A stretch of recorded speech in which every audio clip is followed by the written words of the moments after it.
September 7, 2024 శనివారం. ఇంకేరోజు మనం మదనపల్లి మార్కెట్లో టొమాటో స్టాక్ అంటే దిగుమతి వచ్చి మనం ఎవరిలో తెలుసుకుందామండి. నేనుతో పోల్చుకుంటే దిగుమతి తగ్గిందా లేదా పెరిగిందా వెయిట్ అని ఎవరిలో తెలుసుకుందామండి. తెలుసుకునే ముందు ఛానల్ సబ్స్క్రైబ్ చేసుకోలేదా? ఇంకెందుకు ఆలస్యం, ప్లీజ్ లైక్ ప్లస్ సబ్స్క్రైబ్ చేసుకోండి. ఇంకా మన ఛానల్ సబ్స్క్రైబ్ చేసుకోకుండా అలాగే లైక్ చేయకుండా చూస్తుంటే వెంటనే లైక్ ప్లస్ సబ్స్క్రైబ్ చేసుకోండి. ఇక్కడ సిచ్యువేషన్ ఎలా ఉందంటే, ఇప్పుడు మామూలుగా శనివారం కాయలు అనేది తక్కువగా అవసరం ఉంటాయి. శనివారం తక్కువగా వచ్చిన దాంతో పాటు మనకు పండుగ కూడా వచ్చింది. కానీ మీ కుటుంబ సభ్యులకి అలాగే మన ఛానల్ చూస్తున్న ప్రతి ఒక్కరికి పేరున వినాయక చవితి శుభాకాంక్షలు. అందరూ ప్రశాంత వాతావరణంలో ప్రశాంతంగా పండుగ అనేది జరుపుకోండి.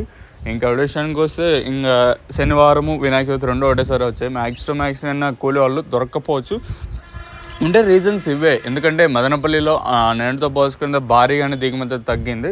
ఓవరాల్గా మార్కెట్ మొత్తం చూసుకున్నట్లయితే ఇప్పుడు ఒక 2 ఇంకా 3 లారీల వరకు కాయలు అయితే ప్రస్తుతానికైతే మార్కెట్లో అయితే ఉన్నాయండి. ఇదైతే వాస్తవం. మరి చూద్దాము, దిగుమతి అయితే అతి భారీగానే తగ్గింది. మరి చూద్దాము ఈ ధరలు అనేది ఏ విధంగా వెళ్తాయి చూడాలి. సో సబ్స్క్రైబ్ చేయడం మర్చిపోద్దండి, అలాగే లైక్ చేయడం మాత్రం మర్చిపోద్దండి.